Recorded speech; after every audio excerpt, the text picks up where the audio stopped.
नमस्कार दोस्तों, जय माता दी। स्वागत है आप सभी का हमारे YouTube चैनल में। तो दोस्तों, आप सभी को बता दें कि स्वयं मां लक्ष्मी आपके घर में पधार चुकी है। जी हां दोस्तों, आखिर क्यों सच्चाई जानकर आपके भी होश उड़ जाएंगे। किस्मत वाला ही होगा जिसके घर में स्वयं मां लक्ष्मी पधारती हैं। मां लक्ष्मी हर किसी के घर नहीं जाती है और अब आप सभी का जीवन स्वयं मां लक्ष्मी ही बदलेगी। जहां दोस्तों, अब आपकी जिंदगी में बड़ी बड़ी खुशखबरी मिलने वाली है। अब आपकी जिंदगी राजाओं जैसी होने वाली है। आप अपने पिछले दिन बहुत ही गरीबी में बिताए हैं, लेकिन अब वह सब में खत्म होने वाला है। अब आपके अच्छे कर्मों के फल मिलने वाले हैं। हर कोई आपका तमाशा बनता है, लेकिन अब वह समय खत्म हो गया और आपका समय शुरू हो गया। जी हां दोस्तों, अब आपकी जिंदगी में बहुत ही ऐसे तरक्की के नए नए रास्ते खुलेंगे जिन्हें अपने सपने में भी नहीं सोचा था। अब आपकी जिंदगी में वह सब होने वाला है। आपका सपना पूरा होने वाला है। आपका हर एक इच्छा पूरा होगा। जिसने जिसने आपको भारी समाज में बेइज्जती किया था, अब वह भी आपसे हाथ मिलाने को आगे आएगा। जी हां दोस्तों, जी हां दोस्तों, आज के इस वीडियो में हम आपको कुछ ऐसी बात पता नहीं जा रही हैं जिसे यदि आप नहीं समझ लिया। पहली बात तो यह है कि यह बातें आपके लिए पहली बार होंगी जिन्हें आप सुनेंगे, और इन बातों को सुनकर निश्चित तौर पर आप आश्चर्यचकित रह जाएंगे और आपको एक नई दिशा प्राप्त होगी। दूसरी बात यह है कि इन बातों को यदि आपने समझ लिया तो आपके जीवन में जो परेशानियां हैं, जो तकलीफ है, इन सब परेशानियों का समाधान आप स्वयं ही निकाल पाएंगे और आप समझ जाएंगे कि आखिर क्या कारण है जो आपके जीवन में इतनी परेशानियां हैं, इतनी कष्ट हैं। अब इस बीच हम आपको बता दें कि कुछ ऐसी बातें भी हम आपको बताएंगे क्योंकि केवल आपके व्यक्तित्व के बारे में है, खुद के बारे में है और बेहद ही गुप्त हैं। तो इन बातों के बारे में आप किसी से चर्चा ना करें। दूसरा यह है, आप वीडियो को बिल्कुल अकेले में एकांत में ठंडे दिमाग से देखें तो आपको ज्यादा समझ में आएगा। यदि आपने किसी काम को करते करते इस वीडियो को देखा तो आपको कुछ भी अच्छी तरह से समझ में नहीं आएगा और आप सही ज्ञान नहीं ले पाएंगे, तो फिर आपका जीवन कैसे बदलेगा। दोस्तों, दोस्तों, तो बस आपको ठंडे दिमाग के साथ इस वीडियो को पूरा देखना है और हर बात जो इसमें हम बता रहे हैं उसे समझने का प्रयास करना है। हम आकर आपको बता नहीं जा रही है कि भगवान की पूजा पाठ करते हैं, सच्चे मन से उन्हें याद करते हैं। अपनी तकलीफ है उन्हें बताते हैं, लेकिन भगवान आपके बारे में क्या सोच, और जब भगवान आपके बारे में सोचती हैं तो आपको कैसे पता चलेगा कि भगवान आपके बारे में क्या सोच रही हैं और अब आपको इसके अनुसार अपने जीवन में क्या बदलाव लेकर आने हैं। आखिर भगवान की भाषा क्या होती है, आप कैसे भगवान से बात कर सकते हैं, बड़ा ही गहरा विषय है जो आज के इस वीडियो में हम आपको बताने जा रहे हैं। यदि आपने आज के इस वीडियो को नहीं देखा तो यकीन मानिए आप एक बेहद ही महत्वपूर्ण जानकारी से वंचित रह जाएंगे। जी हां दोस्तों, आपके जीवन में जो आज की स्थिति बन रही है, इस स्थिति में भगवान आपके बारे में कुछ विशेष कर बैठे हैं। कुछ खास बड़ी घटनाएं आपके जीवन में घटित होने वाली हैं, लेकिन यदि आपने भगवान के द्वारा दिए जाने वाले संकेतों को नहीं समझाता, भगवान की भाषा को नहीं समझा, तो आप निश्चित तौर पर वही गलतियां करते रहेंगे जो आप लगातार करते चले आ रहे हैं। फिर निश्चित तौर पर आप ना तो अपने जीवन में कामयाबी हासिल कर पाएंगे और ना ही भगवान की कृपा आपको प्राप्त हो पाएगी। तो बस ठंडे दिमाग से आपको वीडियो पूरा देखना है और हर एक बात जो हम बता रहे हैं उसे समझने का प्रयास करना है। तो चलिए दोस्तों, बिना समय गंवाएं आज के इस वीडियो को प्रारंभ करते हैं और बताते हैं कि क्या फैसला है जो भगवान ने आपके लिए लिया है और आपको इस फैसले के अनुसार अपने जीवन में कौन सी जरूरी बदलाव लेकर आने चाहिए। यहां पर यह रही कि आपके अंदर यदि घर की हिम्मत है, यानी कि समय देने का साहस है। अभी आप इस वीडियो को देखें, जल्दबाजी में बिल्कुल भी ना देखें। तो चलिए आज के इस वीडियो को प्रारंभ करते हैं, लेकिन इससे पहले आपसे एक निवेदन है कि कमेंट में पूरे भक्ति भाव के साथ, सच्ची श्रद्धा के साथ जय मां काली कृपा करो 3 बार अवश्य लिखना दोस्तों, एक बार से काम नहीं बनता है। हमारे धर्मशास्त्रों में 3 का विशेष महत्व होता है दोस्तों। जैसे कि इस सृष्टि के निर्माण में त्रिदेव का महत्वपूर्ण योगदान रहता है। समय के भी 3 काल होते हैं, त्रिकवीय भी 3 पहर होते हैं और भगवान भोलेनाथ के हाथ में त्रिशूल है, उसके भी 3 सुल होते हैं। 3 का बहुत अधिक महत्व है। दोस्तों, धार्मिक महत्व इसी वजह से हम हर वीडियो में आपसे कहते हैं कि आपको एक बार नहीं 3 बार लिखना है, जय मां काली कृपा करो आप। आप सच्चे भाव से यदि इस क्रिया को करते हैं तो यही आपकी पूजा बन जाएगी, आराधना बन जाएगी और मां काली आपके हर एक कष्ट को हर लेंगे और आपके जीवन में कृपा और आशीर्वाद भेज देंगी। तो सबसे पहले आप इस कार्य को करें। उसके बाद एक और छोटा सा निवेदन है। वीडियो शुरू करने से पहले हम आप सभी से एक महत्वपूर्ण बात करना चाहते हैं कि हम आप सभी के लिए अच्छे से जानकारी के लिए दिन रात मेहनत करते हैं। बहुत छानबीन करने की बात, आप सभी के लिए हम बहुत अच्छे अच्छे जानकारियां लेकर आते हैं जो कि आप सभी के जीवन के लिए बहुत ही जरूरी होता है। और दोस्तों, इन सभी के लिए हम आपसे कुछ नहीं चाहते हैं, बस हम इतना चाहते कि आप हमारे चैनल को सब्सक्राइब कर लें और हमारे चैनल से जुड़ जाएं, जिनमें आपको 1 रुपया भी नहीं लगेगा। बस इतना हमारा आप सभी से हाथ जोड़कर प्रार्थना है, निवेदन है। तो हमारा भावना को जरूर समझिएगा और हमारे चैनल को सब्सक्राइब कीजिएगा। दोस्त, इससे हमारा बहुत अधिक मनोबल बढ़ेगा और हम दुगनी मेहनत से आपके लिए ऐसे ही सूचना और ध्यानवर्धक वीडियो लेकर आते रहेंगे। जी हां दोस्तों, तो चलिए सब्सक्राइब कर दीजिए, फिर आगे बढ़ते हैं। जी हां दोस्तों, तो चलिए शुरू करते हैं। दोस्तों, एक बात क्यों हम आपको बता दें, और ये थोड़ी सी कड़वी बात हो सकती है, शायद सुनकर आपको अच्छा ना लगे, झटका लगेगा। सबसे पहले हम आपको बता दें कि आपकी राशि के जातकों के जीवन में जो परेशानियां होती हैं, जो भी कष्ट होते हैं, उन परेशानियां कष्ट के लिए सबसे अधिक जिम्मेदार आप स्वयं ही हो। आपको लगता है ऐसा है कि कोई बाहर का इंसान का, कोई अपना ही या कोई पराया इंसान आपको किसने किसी बात से परेशान कर रहा है, या आपके जीवन में परेशानियां चल रही हैं, उतार चढ़ाव चल रहे हैं। हां, थोड़ा बहुत दूसरों के द्वारा निर्मित की गई परेशानियां और कष्ट होते हैं, लेकिन कई ऐसी समस्याएं हैं, कई ऐसी परेशानियां हैं जिन्हें आप स्वयं ही न्योता दे देते हैं, अपने जीवन में आमंत्रण दे देते हैं और आप अनजाने में ऐसा करते हैं। दोस्तों, आपको अपने व्यवहार पर नियंत्रण नहीं रहता है, इस वजह से आपको ऐसी परिस्थितियों का सामना करना पड़ता है।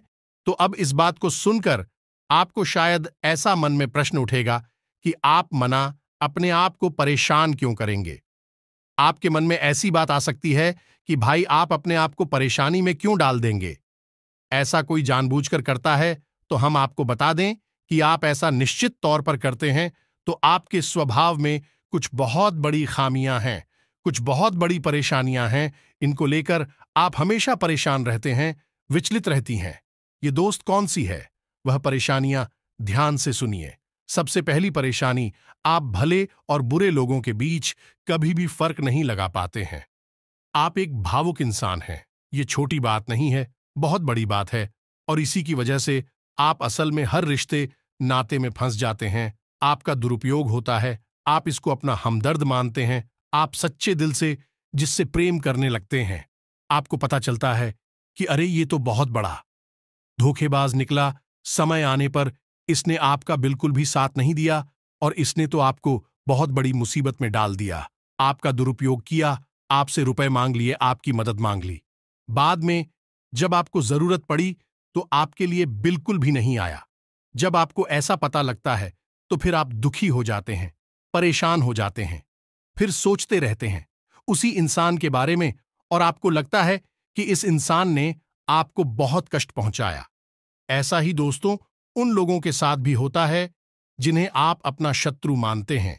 इसका उल्टा भी होता है, जिन्हें आप अपना शत्रु मानते हैं लेकिन वह असल में आपके हमदर्द है, लेकिन आप उनकी बातें अच्छी नहीं लगती हैं, आपको उनसे चिढ़ होती है, उनकी कही हुई हर एक बात आपको चुभने लगती है, लेकिन असल में होता उल्टा है।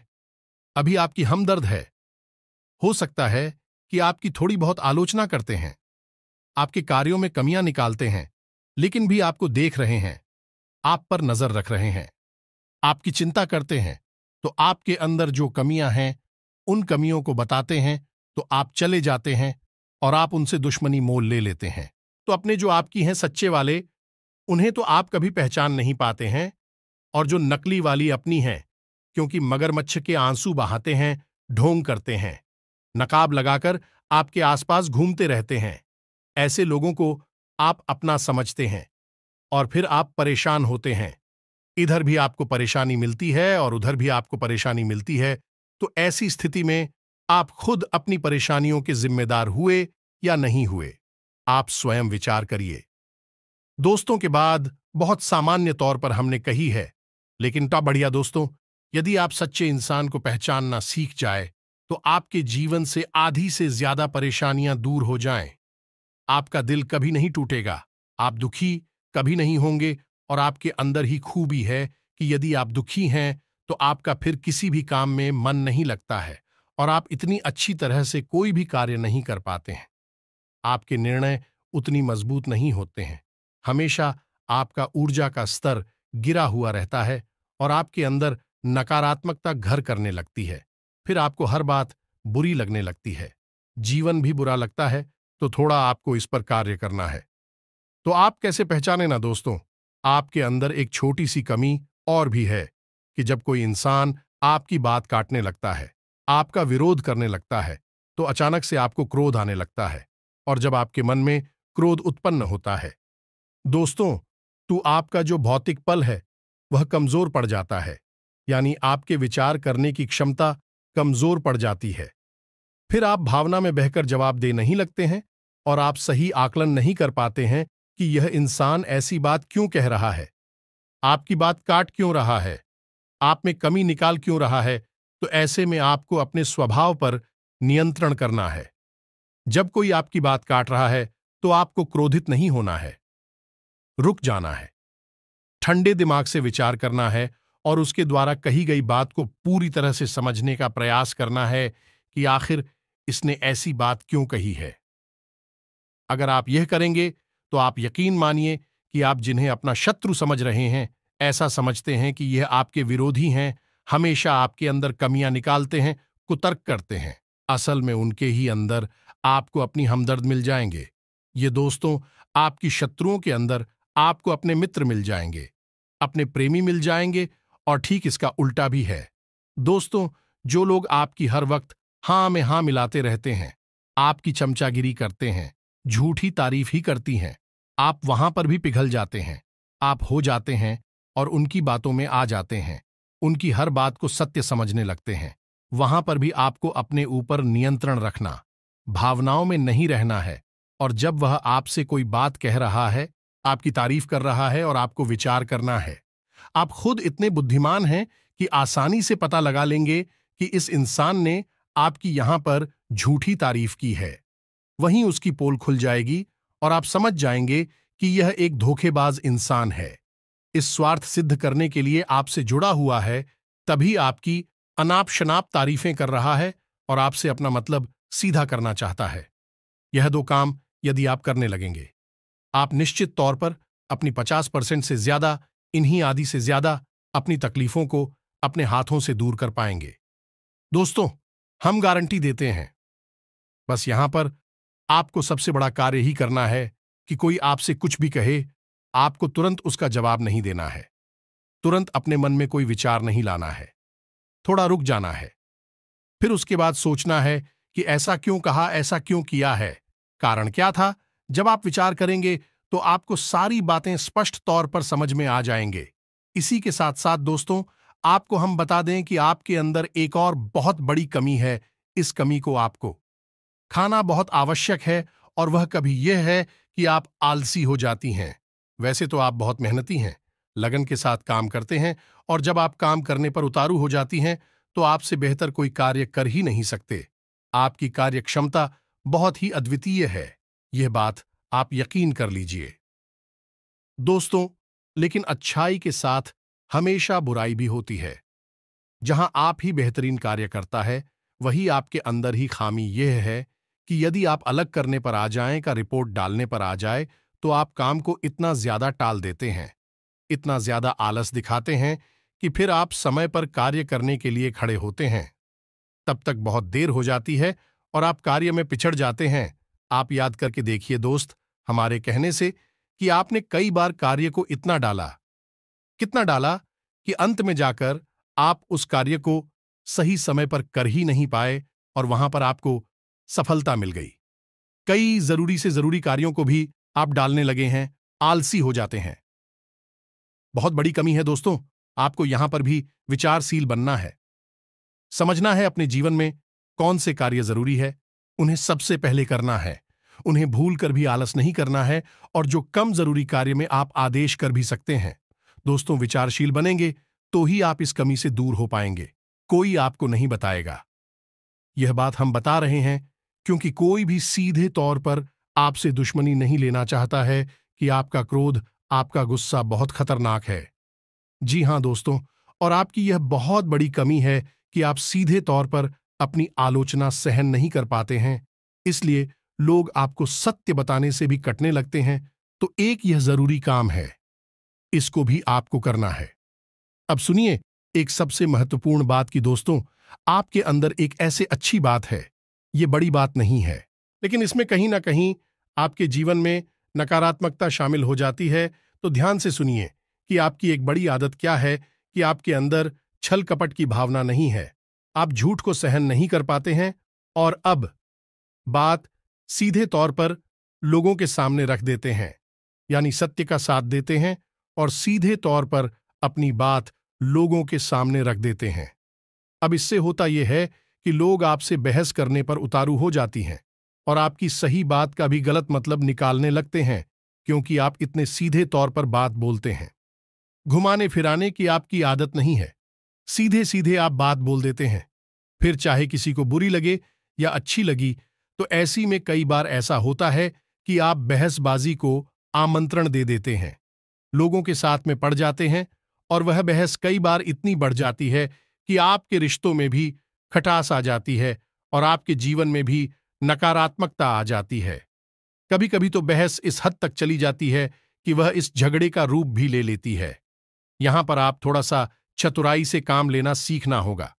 ज्यादा सीधेपन से भी काम नहीं चलता है और आपके मन में सत्यता है, आप उसे बनाकर रखी है, लेकिन दुनिया में उस सत्यता का प्रदर्शन करने की कोई आवश्यकता नहीं है। आपको किसी से बहस नहीं करनी है। कोई झूठ बोल रहा है, गलत काम कर रहा है, उसे करने दो आप। कोई मतलब नहीं है दोस्तों। आप यदि उसे सुधारने में लग जाएंगे तो वह सुधरेगा तो नहीं, लेकिन आपके साथ पेश करेगा, झगड़ा करेगा और आपका भी जीवन समय और दिमाग सब खराब कर देगा। तो यहां पर आपको थोड़ा सा सतर्क रहना है और कब लोगों से बात करते करते, चर्चा करते करते बीच में से हट जाना है, यह आपको समझना होगा। याद रखिए दोस्तों, इस जंगल में सबसे पहले पेड़ काटे जाते हैं जो एकदम सीधे होते हैं। तो थोड़ा सा तो कभी जीवन में आवश्यक है, थोड़ी सी टेढ़े मेढ़े भी बन जाइए। दोस्तों, इस समय की मांग है, दूसरों को हानि पहुंचाने के लिए नहीं, अपनी रक्षा करने के लिए। दोस्तों, यकीन मानिए, भगवान श्री कृष्ण ने भी तो मानव को यही संदेश दिया है कि जब काम सीधे तौर पर न बने तो थोड़ा सा चतुराई का साथ देना चाहिए, चतुर बन जाना चाहिए। तो ये सारी बातें थीं कि आपको कहां कहां सुधार की आवश्यकता है। वैसे तो और भी बहुत सारी बातें हैं दोस्तों, लेकिन उन सबको करने लगे तो वीडियो बहुत लंबा हो जाएगा। तो जो जरूरी बातें थीं वह हमने आपको बता दी है। आप इन पर कार्य करिए, निश्चित तौर पर बदलाव आएंगे। अब हम आपको बता दें कि आपकी राशि चक्र की एकमात्र कैसी राशि है जो भगवान की बहुत अधिक प्रिय होती है। ये दोस्तों, हम अपने पिछले कई वीडियो में भी इस विषय पर आपको बता चुके हैं, संकेत दे चुके हैं, लेकिन अब हम आपको बताने जा रहे हैं कि कौन सी संकेत होते हैं, मुख्य संकेत होते हैं जिनसे आपको यह पता लग जाएगा कि भगवान आपको बहुत अधिक प्रेम करते हैं, आपकी बात सुनते हैं और आपको भगवान की शरण में जाना चाहिए, तभी आपका उद्धार होगा। अब यहां पर गौर करने वाली बात यह है कि कुछ लोगों के मन में यह भी प्रश्न उठ सकता है कि किस भगवान की शरण में चले जाए। तो हम आपको बता दें कि आप किसी भी भगवान की शरण में जाएं, जो आपके आराध्य हैं उनकी शरण में जाएं। आपका काम बन जाएगा, आपकी जिंदगी बदल जाएगी। अब भगवान सब एक ही हैं, सभी शक्ति के स्वरूप हैं, बस उनके नाम और रूप अलग अलग हैं, लेकिन वह सब अंत में एक ही है, तो आप अपने मन में बिल्कुल भी शंका ना लाएं। हम हनुमान जी की पूजा करें, भगवान भोलेनाथ की, कृष्ण जी की पूजा करें, राम जी की पूजा करें या फिर माता की पूजा करें, बिल्कुल भी कोई संकोच न लाएं। आपके मन में इसके लिए भी भाव उत्पन्न होते हैं, भावनाएं होती हैं। आप उनकी सच्चे मन से पूजा आराधना शुरू करें और आप देखेंगे चमत्कार आऊंगा। जी हां दोस्तों, अब ध्यान से सुनिए कि आपके शरीर में कौन सी जगह है जहां से आपको यह संकेत मिले हैं कि भगवान आपको बहुत अधिक पसंद करते हैं, आप उनके बहुत प्रिय हैं और वह आपको बुला रहे हैं। आपकी जिंदगी बदलना चाहते हैं तो दोस्तों, आप इस शरीर से जुड़ी 5 ऐसी जगह हैं जहां से भगवान आपको तरह तरह के संकेत देते हैं। ये दोस्तों तो ध्यान से सुनिए। सबसे पहले आपकी कमर के निचले हिस्से में आपको दर्द रहना शुरू हो जाएगा। यदि आपको दर्द होता है तो आप समझ गए कि भगवान की सकारात्मक ऊर्जा आपके अंदर विश करना चाहती है या कर चुकी है। अब यहां पर दर्द क्यों होगा दोस्तों? तो आप समझ गए कि इंसान के शरीर का सबसे निचला चक्र मूलाधार इसी स्थान पर होता है और यह मूलाधार चक्र है। यह आपको बहुत ही ख्वाब ही बनाता है दोस्तों, यानी कि सुख सुविधाएं और ऐश्वर्य को भोगने के लिए प्रेरित करता है। तो ऐसे में जब ईश्वर की सोच, सकारात्मक निर्गुण ऊर्जा आपके अंदर प्रवेश करती है तो सबसे पहले आपको यहीं पर पीड़ा होनी शुरू हो जाती है। यहीं पर आपको हल्का हल्का सा दर्द रहना शुरू हो जाएगा। कभी कभी तेज होगा, कभी कम होगा और कभी गायब ही हो जाएगा। अब जब दर्द आपको होगा तो आप दवाई भी ले लेंगे, अभी आपको राहत नहीं मिलेगी, एक बेचैनी सी रहेगी। तो आप समझिए कि यदि यहां पर आपको दर्द होता है तो आप समझ जाइए कि भगवान आपको बुला रहे हैं, आपको बहुत प्रेम करती हैं। अब कुछ लोगों के मन में यह प्रश्न आएगा कि कोई बीमारी होगी तो दोस्तों आप चेकअप कराएंगे, डॉक्टर के पास जाएंगे, बीमारी कोई भी नहीं निकलेगी, लेकिन दर्द लगातार बना रहेगा। ये दोस्तों ये प्रमाण होगा। दूसरा स्थान है आपकी माथे पर, आपकी आंखों के बीचों बीच दोस्तों, जिसे हम आज्ञा चक्र करती हैं। अब आज्ञा चक्र जैसा कि इसका नाम है कि आज्ञा दी जाएगी। आप आज्ञा से संबंधित जो भी क्रियाएं हैं, विक्रिया ऐसी चक्र से नियंत्रित होती हैं। अब जब आप स्वयं को आकर दे रहे हैं कि आज मैं यह काम करूंगा, आज मैं यहां जाऊंगा, वहां जाऊंगा, इसी बीच ईश्वर की शुद्ध सकारात्मक ऊर्जा आपकी शरीर में प्रवेश कर जाती है और वह आपसे कुछ और करवाना चाहती है। पूजा पाठ कर आना चाहती है, ईश्वर का नाम लेना चाहती है, लेकिन आप उसी सो नहीं रहे हैं। तो ऐसे में क्या है, एक विचार उत्पन्न होता है, आप भौतिकवादी हैं और आध्यात्म आपको खींच रहा है, ईश्वर आपको खींच रहे हैं, तो यही खिंचाव आपको अपने माथे पर महसूस होगा। हल्की हल्की नाथों की किताब साहू का और थोड़ी हल्की हल्की खुजली भी होगी, दर्द भी रह सकता है। यदि संकेत है आपको तो समझ जाइए कि ईश्वर आपसे प्रेम करते हैं। अब आपको तैयार हो जाना है, फीमेल इन हो जाना है। कार्यों को करते करते भी इस तरह करें कि आप ईश्वर की भक्ति कर रहे हैं, यानी ईश्वर का नाम लेते लेते कार्य को करें। तीसरा स्थान है दोस्तों आपकी वाणी। आप देखेंगे कि अचानक से कुछ ऐसा होने लगा है कि आप द्वारा बोली गई बातें सच होने लगी हैं। हर बात तो नहीं होगी, लेकिन कई बातें ऐसी होंगी जो आपने यूं ही बोल दी और वह बात सच हो जाएगी। यदि ऐसा हो रहा है तभी आप सतर्क हो जाइए। चौथा स्थान है आपके विचार। अब आपने किसी के बारे में कुछ बोला नहीं, बस मन में सोच ही लिया क्या, और वह घटना भी यदि घट जाएगा। ऐसा भी हर बार नहीं होगा, अक्सर कई बार होगा, लेकिन स्पष्ट तौर पर नहीं होगा। आपके मन में बस जरा सा विचार आएगा और वह विचार सत्य हो जाएगा। जिन दोस्तों, यह भी एक बहुत बड़ा संकेत है और आखिरी संकेत है आप इस सपने। आपके मन में जो भी विचार चल रहे हैं, आपके मन में कोई उलझन है, तो उन विचारों का, उन उलझनों से संबंधित कोई समाधान आपको सपनों के माध्यम से मिल जाएगा। दोस्तों, जैसे आप कुछ ऐसी परेशानी में उलझे हुए हैं कि आपको कुछ समझ में नहीं आ रहा है, आप ईश्वर का नाम लेकर सोएंगे कि प्रभु हमें इस परेशानी से बाहर निकालिए, और सपने के माध्यम से आप कुछ ना कुछ ऐसा संकेत मिलेगा जिससे आपको समाधान मिल जाएगा, या फिर अपने के माध्यम से कई ऐसी भविष्य की घटनाएं आपको आभास करा देंगे जो होने वाली हैं, और आपको पहले ही उनका पूर्वाभास होने लगेगा। ईश्वर से जुड़े हुए संकेत भी आपसे मिल सकते हैं। आप जिनको पूजा पाठ करते हैं, जो आपके आ रहे हैं, उनसे जुड़े हुए भी कुछ संकेत आपको मिल सकती हैं। यदि ऐसा कुछ हो रहा है तो आप समझ जाइए कि यह बहुत अच्छा समय है। जवाब ईश्वर से जुड़ेंगे। बस कुछ समझ में भी आ जाते हैं तो आप समझ जाइए कि अब समय आ चुका है। सर में लीन होना है, धार्मिक होना है। पूरी तरह से नकारात्मक चीजों को त्याग दीजिए।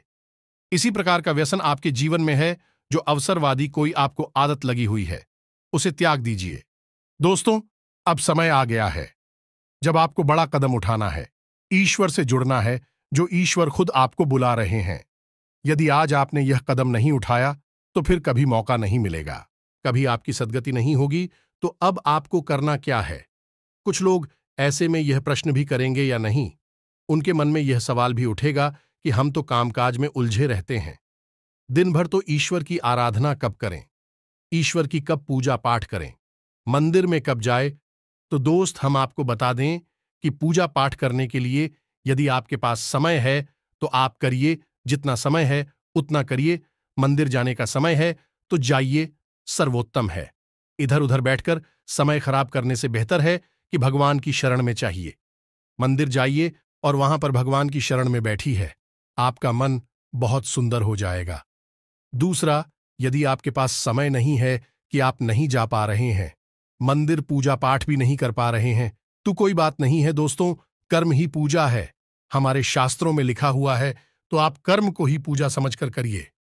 ये दोस्तों, आपकी जो भी आज जाते हैं, मानकर चलिए कि हनुमान जी आपके आराध्य हैं, तो आप जो भी कार्य करती हैं उस कार्य को हनुमान जी की पूजा मानकर करिए। या दोस्तों, आप अपने मन में विचार करें कि आप ऑफिस जा रहे हैं, तो घर से बाहर निकलने से पहले हनुमान जी को याद करते हुए हनुमान जी से कहना है कि प्रभु, आज का कार्य हम आपकी पूजा के तौर पर करेंगे और आपको समर्पित करेंगे दोस्तों, और शुद्धता के साथ करेंगे, जैसे कि मंदिर में हम आपकी पूजा करते हैं। कोई भी कार्य आप करिए, अपने दिन भर के सारे कार्य करिए, ईश्वर को समर्पित करें, उसकी पूजा मानकर करिए। इसीलिए तो कहा गया है, कर्म ही पूजा है, तो आप कर्म करिए। जब साधारण कार्य को यानी दैनिक क्रियाओं को भी ईश्वर को समर्पित करने के बाद किया जाता है तो वह कर्म बन जाते हैं, और क्रिया में और करनी में फर्क किया है। दोस्तों, की क्रिया केवल जीवन को चलाने के काम आती है, कर्म हमारी आत्मा को भी उच्च स्तर पर ले जाते हैं, हमें मुक्ति के द्वार तक ले जाते हैं, ईश्वर के और नजदीक ले जाते हैं। दोस्तों, यदि आप दैनिक क्रियाओं को भी ईश्वर को साक्षी मानकर करने लगेंगे तो भी दैनिक क्रिया साधारण क्रिया ही नहीं होगी, विक्रम बन जाएंगे, जो आग की आत्मा को उच्च स्तर तक ले जाएंगे। ईश्वर से जुड़ जाओगे आप। अब इसमें भी यदि आपको एक कदम और आगे जाना है तो फिर आपके कार्यों का जो नतीजा निकल रहा है, उस नतीजों को आप ईश्वर का प्रसाद मानकर ग्रहण कर लीजिए। आपको बिल्कुल भी दुखी होने की जरूरत नहीं है। आपने इस सच्चे मन से, बहुत मेहनत से कोई कार्य किया, भगवान को साक्षी मानकर किया कि प्रभु आपकी पूजा कर रहे हैं, और आपको उसका अच्छा नतीजा नहीं मिला, मन के अनुसार आपको सफलता नहीं मिली, आपने जैसा सोचा था वैसा नहीं हुआ, तो आप उसी ग्रहण करिए ईश्वर का प्रसाद मांगकर। दोस्तों, आप कहिए कि हनुमान जी, हमने आपकी पूजा की है, अब आपको जो देना है वह आप दे दीजिए। आपको अच्छा देना है तो ठीक है, बुरा देना है तो ठीक है, हम प्रसाद समझकर उसे ग्रहण कर लेंगे। तो जब आप कार्य के परिणाम को प्रसाद समझकर ग्रहण कर लेंगे और कार्य को कर्म समझकर करेंगे, तो दोस्तों, हम आपसे कहते हैं कि आपका हर एक कर्म सिद्ध हो जाएगा।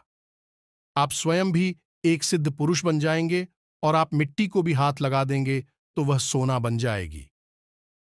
जिस इंसान के साथ में भगवान चल रहे हो, उसका क्या कोई बाल भी बांका कर सकता है? क्या उसे कामयाबी हासिल करने से कोई रोक सकता है? पांडवों के साथ भगवान श्री कृष्ण थी, और वह कितनी विशालतम सेना भी पांडवों का बाल भी बांका नहीं कर पाई। सभी कौरवों ने मिलकर हर प्रकार का षड्यंत्र किया, लेकिन कुछ नहीं बिगाड़ नहीं पाए, क्योंकि उनके साथ भगवान श्री कृष्ण थे कि हम दोस्त तो आपके साथ ही भगवान रहेंगे। बस हमने आपको जैसा कहा है वैसा आप करिए, और आप चमत्कार देखिए। कुछ ही दिनों में आप हमें कमेंट करके बताना कि आपके जीवन में कैसे कैसे बदलाव आए। एक बात और जाते जाते हम आपसे कहना चाहेंगे दोस्तों, कि भगवान आपके अंदर क्या देखना चाहते हैं, आपने क्या कपड़े पहने हैं, आप कैसे इंसान हैं, आपकी जेब में कितना रुपया पैसा है, इससे भगवान को कोई मतलब नहीं है। भगवान त्रिकालदर्शी हैं, अंतर्यामी हैं। वह आपके अंदर झांक सकते हैं और आपके मन में क्या भावनाएं चल रही हैं, बस उन्हीं से भगवान का मतलब है कि आपके भाव से, आपकी भावना से भगवान को मतलब है। तो जैसे ही आपके भाव बदलेंगे, भावनाएं बदलेंगे, आपका भगवान से जुड़ाव और मजबूत हो जाएगा। तो उम्मीद है कि हमने जो जानकारी आपको दी है, आपको यह जानकारी अच्छी लगी है, पूरी तरह से समझ में आ चुकी है और इस जानकारी का कैसे प्रयोग करना है, अपने जीवन को कैसे बदल रहा है, यह भी आप अच्छी तरह से समझ चुके हैं। फिर भी यदि कोई प्रश्न आपके मन में उठता है तो आप कमेंट करके पूछिए, हम आपके प्रश्नों के जवाब देने की पूरी कोशिश करेंगे। इसी के साथ साथ आज की इस वीडियो में विराम देते हैं। कमेंट में पूरे भक्ति भाव के साथ जय मान संतोषी याद रखें, भाव का ही मूल्य है माता जी, आपके पास तो बच्चे भाव के साथ रखें। जय मान संतोषी मां कृपा करो, एक प्यारा सा लाइक भी अवश्य करें। मिलते हैं अगले ज्ञानवर्धक वीडियो में, तब तक के लिए धन्यवाद। जय माता की।